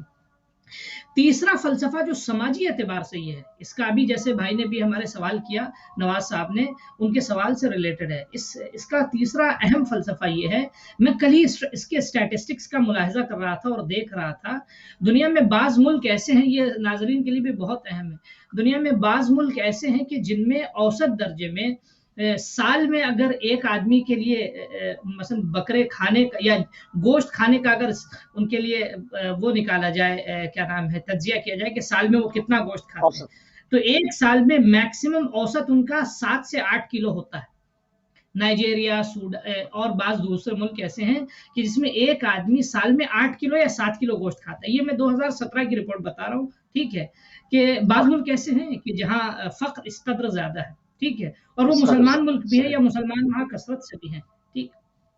تو ایک اہم فلسفہ اس قربانی کا ہی، اچھا، جبکہ بعض ملک ایسے، میں کاؤنٹ کر رہا تھا کل اس کو بیٹھ کے میں جوڑ رہا تھا، بعض ملک ایسے ہیں جس میں ایک آدمی کا اوسط نکلتا ہے 80 کے جی، اس قدر وہ گوشت کھاتا ہے سال میں، ایک آدمی کا اوسط، گھر میں اگر فرض کیجئے 10 لوگ ہیں تو ایک آدمی کا سال کا اوسط نکلتا ہے کم سے کم 80 کے جی، اور کہاں 7 کے جی، کہاں 8 کے جی اور 7 کے جی اور کہاں 70 کے جی۔ کہنے کا مطلب یہ ہے کہ کچھ لوگ تو ایسے ہیں کہ جن کو اس کی خوشبو بھی نصیب نہیں ہوتی ہے، اور کچھ لوگ ایسے ہیں کہ جو اس قدر ان کا شکم سیر رہتا ہے، ٹھیک ہے، کہ ان کو پھینکنا پڑتا ہے، ضائع کرنا پڑتا ہے، ٹھیک ہے۔ اس قربانی کا ہدف، میں اب ایک اہم نقطے کی طرف اشارہ کرنا چاہ رہا ہوں، بہرحال یہ ساری دنیا کو معلوم ہے، میں کوئی اپنی طرف سے نہ الزام لگا رہا ہوں نہ تہمت لگا رہا ہوں۔ مینا کے میدان میں جو یہ قربانی ہوتی ہے تو وہ اس کو زمین میں گاڑنے کے لیے نہیں ہے، ڈیکمپوز کرنے کے لیے نہیں ہے، سڑا کے پھینکنے کے لیے نہیں ہے۔ مینا میں ہونے والی یہ قربانی، لاکھوں کی تعداد میں جو مثال کے طور پر حجاج یہ قربانی پیش کرتے تھے، اس کا فلسفہ یہ تھا، فقراء، غریب، نادار، وہ طبقہ دنیا کا، دنیا بھر میں جہاں بھی ہے، ٹھیک ہے، اور آج وسائل بھی ہیں، آج دنیا میں گوشت جو ہے وہ 2 دن میں جو ہے وہ ایک ملک سے دوسرے ملک پہنچ کر ڈسٹریبیوٹ بھی ہو سکتا ہے۔ تو اصل فلسفہ تھا غریب اور نادار طبقے تک گوشت کا پہنچنا، اس طبقے کا گوشت پہنچنا۔ میں جو اصل بات عرض کرنا چاہ رہا تھا وہ وہاں مس ہو گئی تھی، میں اس کو کمپلیٹ کر دوں۔ اللہ نے ہر عبادت کے بعد، ہر بڑے امتحان کے بعد خوشی قرار دی، ماہ مبارک رمضان میں، اچھا وہ خوشی ایسی قرار دی ہے کہ جس خوشی میں اللہ نے ایک، میں اس بات کو کمپلیٹ کر دوں، جس خوشی میں اللہ نے ایک اہم گوشہ رکھا ہے، ماہ مبارک رمضان میں 1 مہینے کی عبادت کے بعد عید کے دن کو خوشی کا دن قرار دیا، لیکن اس خوشی کا آغاز کیا اللہ نے فطرے سے، کہ جب فطرے کا مطلب یعنی تمہاری خوشی کا آغاز ہوتا ہے غربا، مساکین، سماج کے نادار طبقے کے خیال سے۔ اگر تمہارے اندر سماج کے نادار، غربا، مساکین طبقے کا اگر لحاظ نہیں ہے تو تمہاری، اگر فطرے کے بغیر انسان جو ہے وہ کیا نام ہے، نماز صبح سے، عید کی نماز سے پہلے اگر انسان فطرہ نہیں دیتا ہے تو اس کی عید کی نماز کی مقبولیت میں اشکال آتا ہے اور سوالیہ نشان آتا ہے۔ اسی طرح آپ دیکھیں اس قربانی کے لیے بھی جناب ابراہیم کی اتنی عظیم قربانی تھی، اللہ نے ان سے کہا کہ تم مسلمانوں سے کہا کہ اس قربانی کو پیش کرو۔ قربانی کو پیش کرنے کا مطلب کیا؟ تمہاری اس قربانی میں فقراء، غربا، مساکین، ضرورت مند، محتاج لوگ بھی شامل رہیں، تمہارے ساتھ شریک رہیں۔ تو میں ان کے سوال کا بھی جواب دیتا ہوں، یہ جو قربانی ہوتی ہے اس کا مطلب یہ نہیں کہ ہم اپنے جو ہے سوشل افیئرس کو ہم ادا کریں، مثلا مالدار اور غریب طبقے میں کوئی تفریق کریں، نہ، ایسا ہرگز یہ تفریق ممکن اخلاقی طور پہ جائز نہیں ہے۔ شرعی طور پہ ہم یہاں حکم نہیں لگا سکتے حرام و حلال کا، کیونکہ ایک مستحب ہدیہ ہی ہے، ہدیے میں کوئی اشکال نہیں ہے، کوئی زیادہ کسی کو دے سکتا ہے، کسی کو کم دے سکتا ہے، لیکن اخلاقی طور پہ اگر ہم اس کا تجزیہ کریں گے تو بہتر یہ ہے کہ سماج کے نادار طبقے کا جو ہے وہ لحاظ کیجئے۔ میں ایک اور اخلاقی پوائنٹ کا اضافہ کر رہا ہوں اس میں، وہ لوگ جو سن رہے ہیں بہت غور سے سنیں، کہ کسی غریب اور نادار انسان کے جس نے ایسے گوشت کو جو ہے اس کی خوشبو بھی نہیں سونگی اپنی عمر میں، اگر اس کے پیٹ میں جاتا ہے تو اس کی زبان اگر دعا نہ کرے تو اس کا گوشت و پوست آپ کے لیے دعا کرے گا، ہرگز جو ہے یہ خیر آپ کا۔ تو لہٰذا اس زاویے سے جو ہے تو اس کا ایک فلسفہ کیا ہے، سماج کے کمزور طبقے کا جو ہے وہ کمزور طبقے کی دستگیری، ان کو اس خوراک میں خدا کی خوشنودی ہے، سیدھا خدا کی خوشنودی کے لیے۔ اچھا، چوتھا جو امام خمینی کا ایک بہت اچھا گوشہ وہ میں ضرور عرض کروں گا یہاں ناظرین کے لیے، بہت امپورٹنٹ۔ امام خمینی کیا فرماتے ہیں؟ امام خمینی فرماتے ہیں علیہ الرحمہ کہ جناب ابراہیم کی اس قربانی کے بعد عید ایک اہم جو ہے وہ پیغام رکھتا ہے، ایک اہم سمبل رکھتا ہے۔ وہ کیا ہے کہ ہر خوشی سے پہلے سختیاں زندگی میں ہوتی ہیں، لیکن سختیاں جب گزر جاتی ہیں تو اللہ کی طرف سے خوشی آتی ہے، عید آتی ہے. تو یہ ان کا مسلمانوں کے لیے بھی جو ہے اگر وہ ابدی خوشی چاہتے ہیں، سعادت چاہتے ہیں، اپنی زندگی میں ابدی عید چاہتے ہیں تو وقتی سختیوں کو انہیں برداشت کرنا ہوگا، تحمل کرنا ہوگا. امام خمینی نے گویا جمہوریہ اسلامی کی کامیابی کی طرف اشارہ کیا کہ ہماری جو یہ کامیابی ہے، عید جو ہے ہماری جمہوریہ اسلامی کا قیام، یہ ابراہیمی سختیوں کی طرح برداشت کرنے کے بعد یہ عید ہمیں حاصل ہوئی ہے. تو انشاءاللہ اپنی زندگی میں ہر انسان کے لیے ایک میسج بھی ہے، جب بھی ہم اپنی زندگی میں انما العسر یسرا، ہم جب بھی اپنی زندگی میں سختیوں کو برداشت کریں گے تو اس کے بعد عید کا آنا ضروری ہے، ہمارے لیے خوشی کا آنا ضروری ہے. بالکل صحیح. جی ہاں، سبحان اللہ، سبحان اللہ. قبلہ بہت ہی خوبصورت طریقے سے آپ نے جو اس کے الاسباب ہیں اس قربانی کے، اور کس طرح سے نہ یہ تم جو قربانی پیش کرتے ہو، نہ اس کا گوشت نہ اس کا خون خدا تک نہیں پہنچتا، بلکہ تمہارا تقویٰ خدا تک پہنچتا ہے. تمہاری نیت، تمہارا تقویٰ، پرہیزگاری تمہاری پہنچتی ہے. جی ہاں، تو اس کے کیا نشیب و فراز ہے، کہاں پر ہم غلطی کرتے ہیں. بہت خوبصورت طریقے سے آپ نے اس کو کھولا. قبلہ آغا زیدی صاحب، جناب اسماعیل کی قربانی اور سید الشہداء کی جو قربانی ہے، یقیناً ایک سلسلہ ہے. وہ آپ کے جد ہیں، اور اس کو پھر ذبح عظیم میں جو ہے وہ بدل بھی دیا گیا. تو اس میں کیا فرق کیا ہے، کیا آپ اس کے اندر تقابل کریں گے؟ دیکھیے، ایک آیت اللہ رہشری کی کتاب ہے حج و عمرہ در قرآن و حدیث. انہوں نے منی کے بارے میں ایک روایت لکھی ہے، اور منی کے حوالے سے وہ یہ فرماتے ہیں کہ منی نکلا ہے تمنا سے. جب حضرت ابراہیم علیہ السلام منی سے گزر رہے تھے تو حضرت جبرائیل علیہ السلام ایک دفعہ نازل ہوئے، اور ان کو وہ عبادت کی جگہوں کو جو اللہ تعالیٰ نے فرمائی تھی وہ دکھانا شروع ہو گئے کہ ادھر عبادت کیجئے، ادھر عبادت کیجئے. ادھر انہوں نے اللہ کا ایک پیغام حضرت ابراہیم علیہ السلام کو دیا، فرمایا کہ اللہ یہ چاہتا ہے کہ آپ دل میں کوئی ایک تمنا کریں، جس کو اللہ قبول کر لے اسی وقت قبول ہو جائے گی آپ. تو آیت اللہ نے یہ لکھا اس کتاب میں، کہا کہ انہوں نے یہ تمنا کی کہ جس وقت میں اسماعیل کے گلے پر چھری پھیر رہا ہوں تو اس وقت اسماعیل کے گلے کی جگہ کوئی جانور آ جائے جس کے گلے پہ چھری پھیرے. یہ تمنا کی، اور اسی وقت اللہ تعالیٰ نے وہ قبول کر لی. ادھر امام حسین علیہ السلام کربلا میں علی اکبر علیہ السلام اجازت لینے آ رہے ہیں. شہید مطہری کے الفاظ ہیں، شہید مطہری فرماتے ہیں کہ سب کو دیر سے انہوں نے اجازت دی، سب کو دیر سے، ہر ایک کو جس کو بھی اجازت لینے کے لیے آیا. بہت تاخیر ہوئی، بہت مشکل حالات کا سامنا ہوا، پھر جا کے اجازت سید الشہداء سے ملی. جب علی اکبر علیہ السلام تشریف لے کے، ہم شکل پیغمبر، علی اکبر وہ جن کے ساتھ امام حسین علیہ السلام کو عشق تھا، جب وہ تشریف لے کے آئے اور انہوں نے کہا بابا اجازت دو، تو آیت اللہ مطہری کہتے ہیں، شہید مطہری کہتے ہیں کہ امام حسین علیہ السلام کا سر مبارک نیچے تھا، خیمے میں اکیلے تشریف فرما تھے. جو ہی خیمے میں داخل ہوئے، بابا سے اجازت مانگی، سر مبارک مولا امام حسین علیہ السلام نے اٹھایا اور فرمایا بیٹا جاؤ. فرق آپ کے سامنے آ گیا.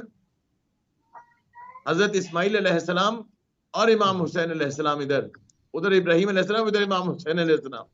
کہنے کا مقصد یہ ہے کہ وہ قربانی جو حقیقی معنی میں جو ابراہیم علیہ السلام کی جو قربانی خدا نے قبول کر لی تھی، اس کو حقیقی معنوں میں جو عملی جامہ پہنا ہے وہ امام حسین علیہ السلام نے کربلا میں اپنے نانا کا دین بچا کے، اسلام کو بچا کے. جو وہ مشہور جملہ امام حسین علیہ السلام کا کہ اگر میرے نانا کا دین بچتا ہے تو آؤ تلواروں میرے ٹکڑے ٹکڑے کر دو. امام حسین علیہ السلام نے اسلام کو بچا لیا، عملی جامہ پہنا دیا اس قربانی کا. اچھا، ایک نقطہ میں آپ کے سامنے ایک عرض کرنا چاہ رہا تھا، اگر آپ اجازت دیں. جی، امکان دین محمد لم یستقبل اللہ. ہاں، وہ قربانی کی بات ہو رہی تھی تو ایک نقطہ میرے ذہن میں آیا، میں نے کہا آپ لوگوں سے یہ شیئر کر لوں اور آپ کے سننے والوں کو بھی انشاءاللہ لطف آئے گا. حج پہ جب ہم جاتے ہیں تو دیکھتے ہیں کہ نمازیں اکٹھی پڑھی جا رہی ہیں. ہم پوچھتے ہیں بھائی ایسا کیوں ہے؟ تو فرماتے ہیں کہ رسول اللہ صلی اللہ علیہ وآلہ وسلم نے اکٹھی نمازیں پڑھی، ہم پڑھ رہے ہیں. اچھا، ہم جب پاکستان آتے ہیں تو وہ الگ الگ ہو جاتی ہیں. ان روایات سے قطع نظر کے رسول نے اکٹھی بھی پڑھی اور الگ الگ بھی پڑھی، اور وہ روایات اہل سنت کی کتب حدیث میں ہمارے پاس بھی موجود، ادھر بھی الگ بھی اکٹھی بھی، یہ بھی اس سے قطع نظر. جب یہاں آتے ہیں تو کہتے ہیں کہ جناب الگ الگ پڑھ رہے ہیں، ایسا ہی ہے نا. اچھا، وہاں کی جو قربانی حج کا حصہ ہے، وہاں قربانی کرتے ہیں، تو یہاں آ کے کیوں قربانی کرتے ہیں؟ یہ قربانی بھی وہاں چھوڑ دیں، وہ کہتے ہیں کہ بھئی وہ جو نماز تھی وہ تو وہاں کے لیے تھی، حج کے لیے تھی نا، لیکن جب قربانی کی بات آتی ہے تو گوشت یہاں یاد رہتا ہے، یہاں قربانی آ جاتی ہے، کہتے ہیں کہ جناب ہم یہ قربانی جو ہے پاکستان، سمجھ گئے نقطہ سمجھ گئے آغا موسوی، کہ بھائی اگر نماز ادھر اکٹھی پڑھ رہے ہیں یہاں آ کے الگ الگ کرتے ہیں، کہتے ہیں کہ بھئی وہ تو حج کی بات تھی نا، تو وہ نماز جو تھی رسول اللہ نے اکٹھی اگر پڑھی تھی تو حج کے لیے ہی اس وقت کے لیے آپ رہنے دیجئے، پاکستان میں آ کے یا کہیں اور جا کے اب وہ نماز جو ہے وہ الگ الگ ہو جائے گی، تو قربانی بھی وہیں رہنے دیجئے، یہاں پھر قربانی نہ کیجیے ہے تم۔ بالکل صحیح بات ہے، بالکل صحیح بات ہے۔ کالر ہمارے ساتھ، السلام علیکم ورحمۃ اللہ۔ وعلیکم السلام ورحمۃ اللہ وبرکاتہ، اللہ آپ لوگوں کو سلامت رکھے، جزاک اللہ، آپ کا چینل آپ کے زمانے تک چلتا ہے، جزاک اللہ میرے اتنا ہے۔ قربانی کے بکرے 3 بکرے اگر کٹائے، 2 بکرے قربانی میں کر دیے، وہ ہم انڈیا جا دیے تھے تو وہ کہہ رہے کہ عید قدیر کے لیے رکھ لینا، یہ تو جائز نہیں ہو سکتا نا، یہ تو قربانی کا ہے تو قربانی کے لیے یوز کرنا چاہیے۔ یعنی آپ نے 3 جانور میں سے 2 جو ہے ہندوستان میں کی ہے، اور انہوں نے کہا کہ اس میں سے ایک کو عید غدیر کے لیے رکھنا ہے۔ اچھا، تینوں بھیج دیے، تو ٹھیک ہے، 2 انہوں نے قربان کر دیے، ایک کو کہتے ہیں کہ غدیر کے لیے رکھ لیں۔ ہاں، ایک رکھ لینا چاہیے، جائز نہیں ہے نا۔ اچھا ٹھیک ہے، میں ابھی پوچھ لیتا ہوں۔ ٹھیک ہے، ٹھیک ہے، ٹھیک ہے، شکریہ سسٹر۔ جی جی، میں آگے سے پوچھتا ہوں، بہت شکریہ، جزاک اللہ، بہت شکریہ، بہت شکریہ۔ جی علی صاحب، قربانی کی نیت سے سوال ہے کیا ان کا؟ یہ کہ تین جانور انہوں نے قربانی کی نیت سے ہندوستان میں، یعنی اس کی پیمنٹ کی ہوگی اس طرح سے کچھ، تو وہ 2 انہوں نے قربان کر دیے، 3 خریدے تھے، 2 قربان کر دیے، ایک وہ روک رہے ہیں، کہہ رہے ہیں جی غدیر کے دن کریں گے، نیت سے انہوں نے عید قربان کے لیے خریدے تھے، تو ایسا کرنا جائز ہے؟ پوچھ رہے ہیں اگر عید قربان کے لیے انہوں نے اپنے لیے خریدے تھے یا کسی کو ہدیہ کیے تھے کہ تم اپنے لیے عید قربان پہ کر لو، فرق ہے۔ اگر اپنے لیے کیا تھا تو ہے تو بظاہر مسئلہ نہیں ہے، قربانی بذات خود پاکستان میں یا کویت میں، ہندوستان میں جہاں بھی کر رہے ہو تو مستحب ہی ہے نا، واجب تو حج پر ہی ہے، لیکن اگر اپنے لیے انہوں نے کہا تھا کہ یہ مستحب قربانی میرے لیے تم مثلا ہندوستان میں کر دو، اور انہوں نے ان کی رضایت کے بغیر ان کے مال کو انہوں نے عید غدیر کے لیے کہا کہ ہم رکھ لیں گے، تو جائز نہیں ہے۔ اگر انہوں نے ان کو دے دیا تھا مال کہ تم قربان کر لو اور یہ مال تمہیں دے دیا ہے، جانور کو قربان کر لو، انہوں نے 2 رکھ لیے اور ایک جو عید قربان سے ہٹ کے انہوں نے عید غدیر کے لیے رکھ لیا، مسئلہ نہیں ہے۔ ٹھیک ہے، یعنی ان کی رضایت اگر اس سے ہٹ کر اگر انہوں نے ان کو اختیار دے دیا تھا، یعنی اگر اپنی ذات کے لیے انہوں نے دیا تھا کہ میری طرف سے میری نیابت میں ہندوستان میں یہ مستحب قربانی انجام دے دو، تو ان کی مرضی کے بغیر اگر تیسرا بکرا انہوں نے عید غدیر کے لیے رکھ لیا تو گناہ کیا، غلط ہے، جائز نہیں ہے۔ ان کی مرضی سے ہوتا تو بات صحیح تھی، لیکن اگر ان کی مرضی شامل حال تھی کہ مثلا انہوں نے 3 بکرے دے دیے تھے، پیسے دے دیے تھے کہ تم 3 بکرے لے لو، یہ مال تمہارا، یہ پیسے تمہارے، اور انہوں نے 2 بکرے رکھ لیے اور پھر وہ کر لیا، پھر مسئلہ نہیں ہے۔ یعنی اگر وہ ان کے لیے نہیں تھا، اپنی ذات کے لیے تھا تو ان کی رضایت کی ضرورت تھی، اگر ان کو بخش دیا تھا مال کہ تم لے لو اور وہ مال ان کا ہو گیا تھا، پھر وہ اپنی مرضی سے کر لیتے، مسئلہ نہیں ہے۔ یعنی تمہیں اختیار ہے تو پھر ان کا اختیار ہے، ٹھیک ہے، ٹھیک ہے، آگے بڑھتے ہیں، آگے بڑھتے ہیں۔ اگر اس وقت کہ یہ مال ان کو دے دیا کہ یہ مال آپ کا ہے، اس سے بکرے خریدیں، جو کچھ بھی کریں اپنے لیے کریں، اگر انہوں نے اپنے ذات کے لیے ان کو دیا ہے کہ میری طرف سے مستحب قربانی کریں، تو پھر یہ 3 بکرے ان کو کرنے چاہیے تھے، اور ایک بکرا جو عید غدیر کے لیے انہوں نے روکا، ان کی مرضی کے خلاف ورزی نہیں کر سکتے تھے، یہ کہہ رہا ہوں، نہیں کر سکتے تھے، وہ جائز نہیں ہے۔ ٹھیک ہے، ٹھیک ہے۔ اچھا، ایک چھوٹا سا سوال وہ بھی میں آپ کی خدمت میں رکھ دوں، اس کے بعد اصلی ساتھ کی طرف جاؤں گا۔ اسی کہ ہمارے کالر نے کہا تھا کہ جو مطلب ان کے نوکروں کے لیے بھی اہل سلام ہے، تو پھر ان کے اپنے لیے کیا استعمال کیا جائے گا لقب، اس کو کیا کس حوالے سے دیکھتے ہیں؟ کیا نوکروں کے لیے لقب؟ کیا سمجھا نہیں سوال۔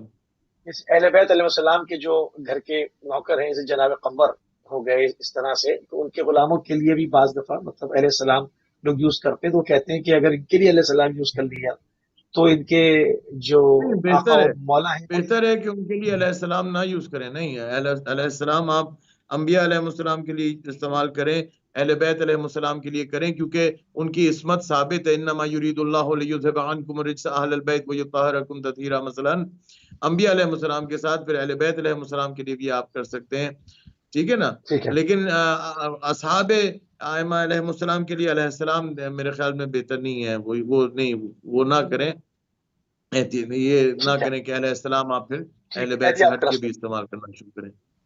ٹھیک ہے, وہ صحیح نہیں ہے. قبلہ ٹھیک ہے. قبلہ عسکری صاحب, اسلام ایک انسانیت پسند دین ہے جو کہ کسی بھی ایک انسان کے مارنے کو کہتا ہے کہ پوری انسانیت کو مار دیا, اور قتال کو, خون کے بہنے کو بہت ناپسند کرتا ہے. حتی الامکان کوشش کرتا ہے کہ چیزوں کو جو شدید ترین دشمن بھی ہو, تو ہم دیکھتے ہیں کہ مولا امیر المومنین کی یہ سنت رہی کہ زیادہ تر آخر تک گفتگو کرنے کی کوشش کرتے تھے کہ تلوار نیام سے باہر نہ نکالی جائے, معاملات جو ہے وہ گفتگو کے ذریعے سے حل ہو جائے. جب چوائس ہی نہ بچے تو پھر شر کو ختم کرنے کے لیے پھر تلوار کا سہارا آپ لیا کرتے تھے.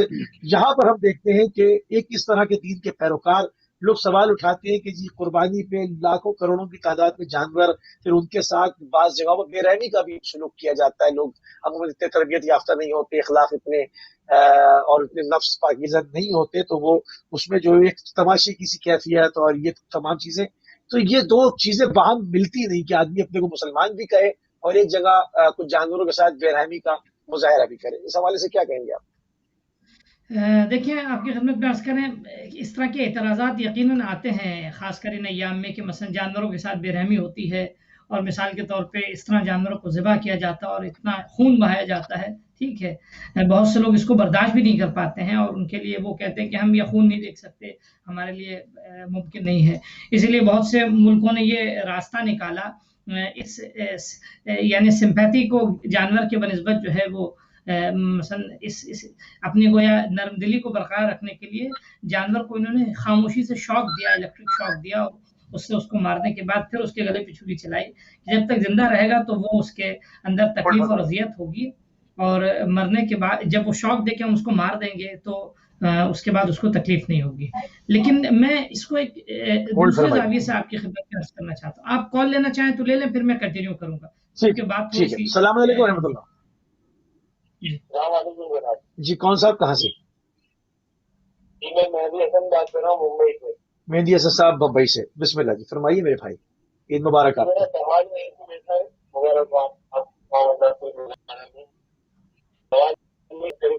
بیان کیا یہ حج کے موقع پر مینا کے میدان میں جانور کو جو ہے وہ ڈسپوز آف کرنے کے لیے دبایا جاتا ہے, کیا جاتا ہے. تو سوال یہ ہے کہ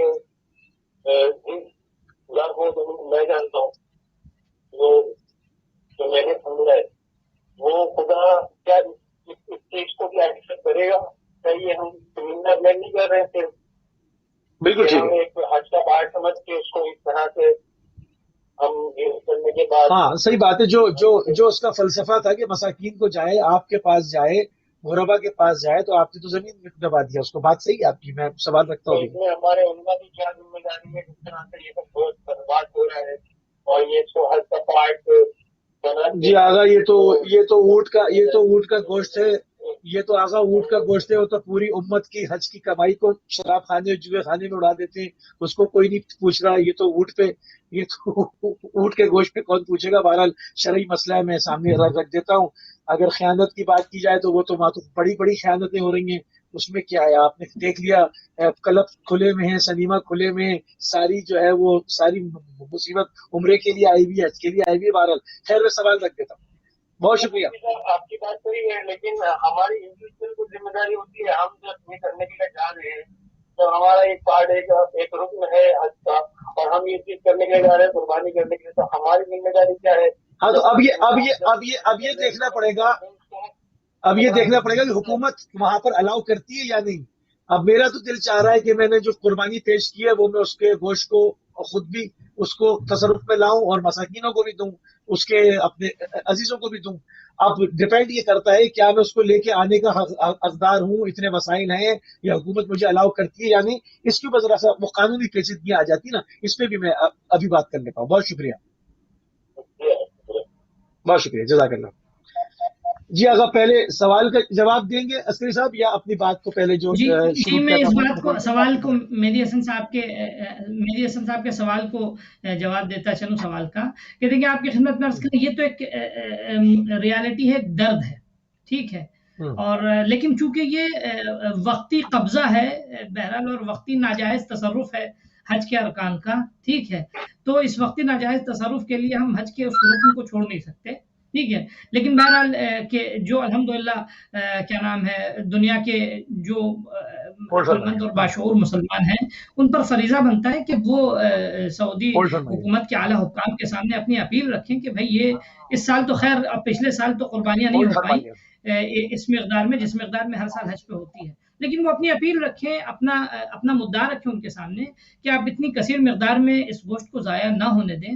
کچھ لوگ جاری لیں, چاہے وہ حکومتی پیمانے پہ یا مثلا کیا نام ہے خصوصی غیر حکومتی پیمانے پر, ٹھیک ہے, غیر حکومتی پیمانے پہ وہ ذمہ داری لیں کہ ان گوشتوں کو اور ان ذبح شدہ جانوروں کو صحیح طریقے سے جو ہے وہ ضرورت مند اور مستحق ممالک جہاں ایسے مسلمان ہیں, جہاں ایسے غریب لوگ ہیں کہ جن کو یعنی صحیح خوراک نہیں مل پاتی. سوال یہ پیدا ہوتا ہے کہ حکومت کی پالیسی یہ ہے کہ وہاں پر گوشت کو دبا دیا جائے.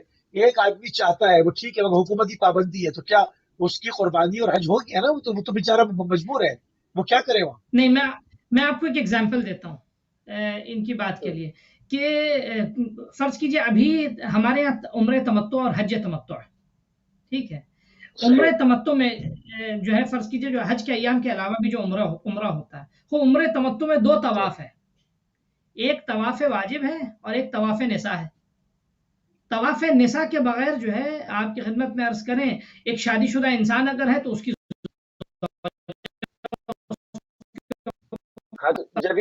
جبھی تو داعشی پیدا ہو رہا ہے. آواز کٹ رہی ہے آپ کی, آواز نہیں آ رہی آپ کی, آواز نہیں آئی آپ کی. جی میں کالر کو جب تک شامل کر لیتا ہوں. السلام علیکم ورحمۃ اللہ. وعلیکم السلام. جی الحمدللہ, فرمائیے. قبلہ ایک سیکنڈ, کالر میرے ساتھ ہے. شادی نہیں کی,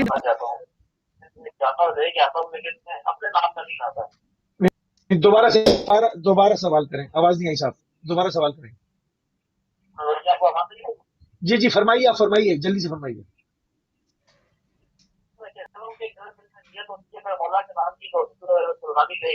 اچھا ٹھیک ہے.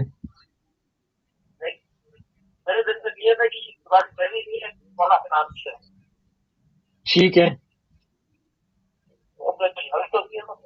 تو مولا کے نام سے آپ قربانی کر رہے ہیں تو اس میں اپنے کو شامل نہیں کرتے, آپ یہ کہہ رہے ہیں؟ بالکل نہیں کرتے. ٹھیک ہے, میں ابھی سوال رکھ دیتا ہوں. ٹھیک ہے, بہت شکریہ میرے بھائی, بہت شکریہ.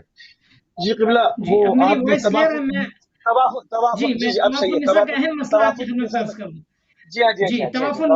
ابھی جو کرنٹ سچویشن آئی کووڈ کے سے متعلق, جو تحفظاتی اصول تیار کیے انہوں نے حفظان صحت کے حوالے سے اور لوگوں کے درمیان میں ڈسٹینسنگ کو مینٹین کرنے کے لیے اور کنٹرول کرنے کے لیے, تو انہوں نے کہا کہ بھئی ایک آدمی کو ایک ہی بار طواف کی اجازت ملے گی.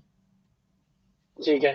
خوب ایک بار اگر ایک معتمر کو, عمرے کرنے والے کو ایک بار اگر طواف کی اجازت ملتی ہے, خوب جن لوگوں کے نزدیک طواف نساء نہیں ہے وہ تو ٹھیک ہے, بہرحال اب کیا نام ہے وہ جانے اور ان کے فقہا جانے, اللہ جانے ان کا کیا ہوگا, ٹھیک ہے. لیکن جن کے کیا ہے, ٹھیک ہے, تو فقہا کیسے جانے, وہ پھر داعشی پیدا ہو کر ہمارے سر پہ سوار ہو جاتے ہیں. میں اس سے زیادہ محترم انداز میں اور کچھ کہہ نہیں سکتا تھا, اس سے زیادہ محترم انداز میں. جی تو میں یہ عرض کر رہا تھا کہ اب آپ کی خدمت میں عرض کریں کہ ہمارے یہاں طواف نساء کے بغیر ہمارا عمرہ یعنی عمرہ تو ہو جائے گا, لیکن اس کے اثرات مکمل طور پہ انسان جو ہے وہ بری نہیں ہو پائے گا. بعض چیزیں اس کے لیے حلال نہیں ہو پائیں گی جو احرام کے ذریعے حرام ہوتی ہیں, ان میں سے نکاح.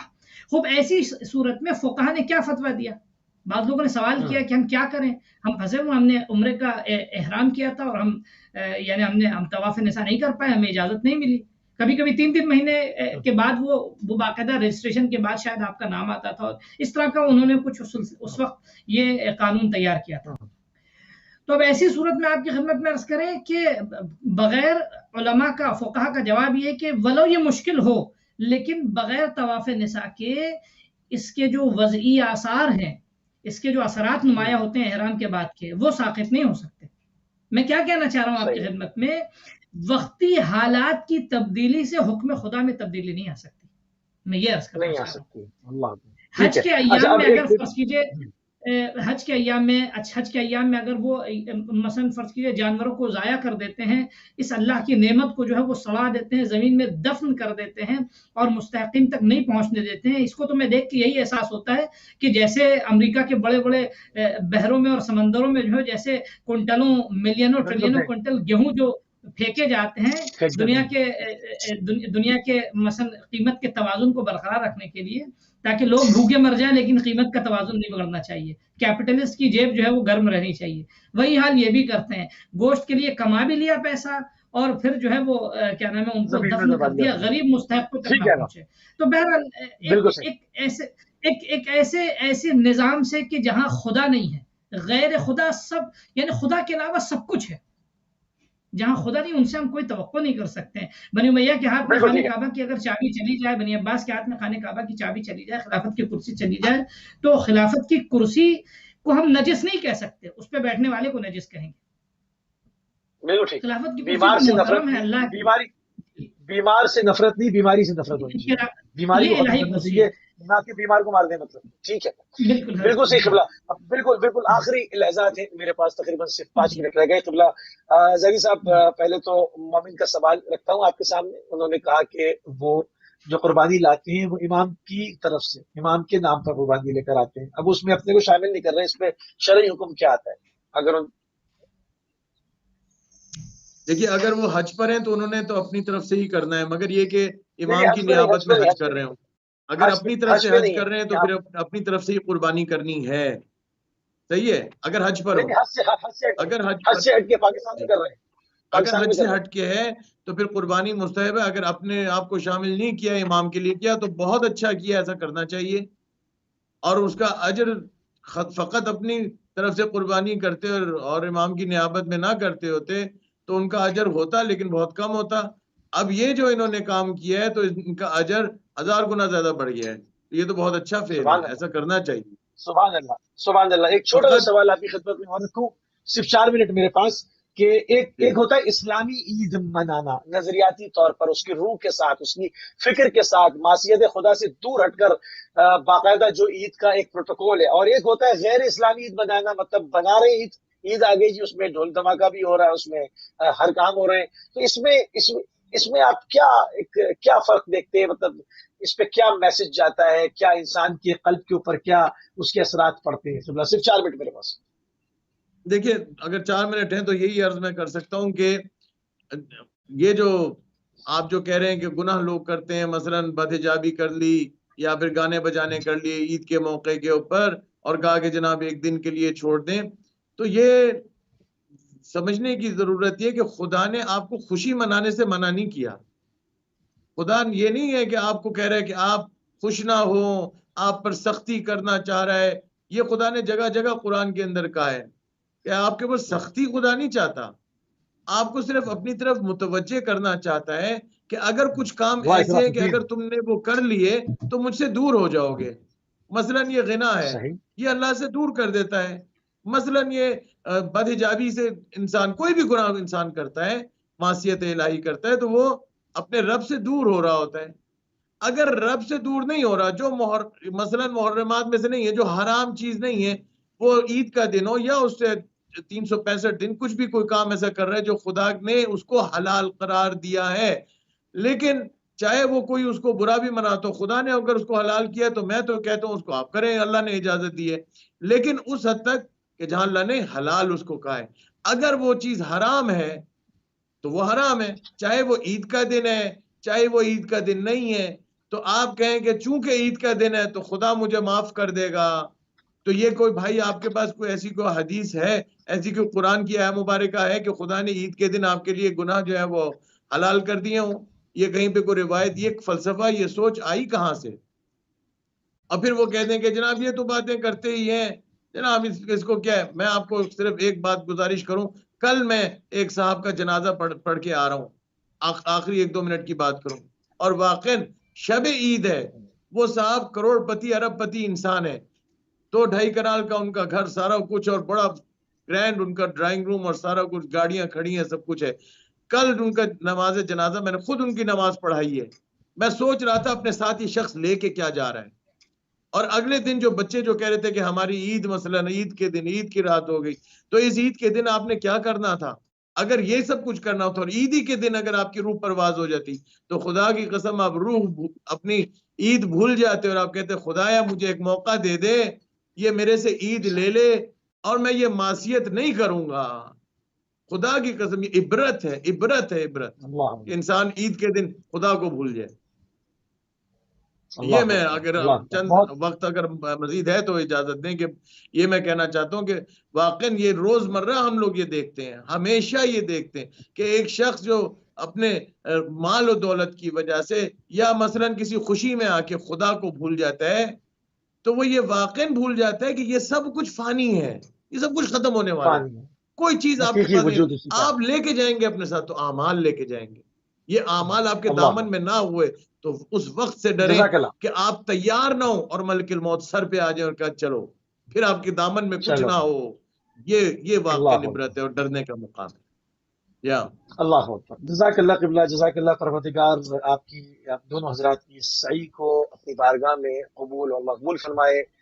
جو اہم فقہی اور شرعی نکات پیش کیے، اس پر لوگوں کی جب تک اصلاح ہوگی ان کی آئندہ آنے والی نسلوں تک یہ منتقل ہوگا، اس کا آپ کو جو ہے وہ اجر ہمیشہ ہمیشہ پروردگار رعایت فرماتا رہے۔ ہم انتہائی مشکور اور ممنون ہیں کہ آپ نے ہمیشہ کی طرح اپنا قیمتی ٹائم اہل بیت ٹی وی کے لیے نکالا، اور اس بہترین موضوع کے اوپر گو کہ عید کا دن ہے اور اپنی مصروفیات میں سے آپ وقت نکالتے ہیں، یہ بھی صرف خدا کے لیے ہے۔ ہم انتہائی ممنون اور مشکور ہیں۔ آپ حضرات کی ناظرین، آپ سماعت فرما رہے تھے اسلام آباد سے مولانا سید رضا حسین زیدی صاحب کو، اور کویت سٹی سے مولانا مرزا عسکری صاحب کو۔ ہم اپنے دونوں مہمانوں کے انتہائی مشکور ہیں۔ ہمارے پروگرام کا ٹائم ناظرین جو ہے تمام ہو گیا، اور ہم نے اس میں مختلف جہتوں کے ساتھ پوری کوشش کی کہ اس وقت میں رہتے ہوئے اپنے جو ہے وہ زیادہ سے زیادہ جو معلومات ہیں، جو اس کے اندر فقہی مسائل ہیں، اس کے اندر قربانی کے آداب ہیں، اس کا فلسفہ ہے، اس قربانی کی اہمیت ہے، اس کے اندر ہم نے کس طرح سے قربانی منانی ہے، اس میں ہمارے اپنے نفس کے لیے ہم نے کیا کرنا ہے، کس طرح سے پروردگار کے خود کو جو ہے وہ ہم نے زیادہ سے زیادہ حاصل کرنا ہے۔ ہم نے پوری کوشش کی کہ اپنے وقت میں رہتے ہوئے تمام چیزوں کو آپ کی اذان عالیہ تک منتقل کر دیں۔ تو اس کے ساتھ ہمارے پروگرام کا ٹائم جو ہے وہ تمام ہو گیا۔ ہماری اور آپ کی اگلی ملاقات انشاءاللہ کل UK ٹائم سے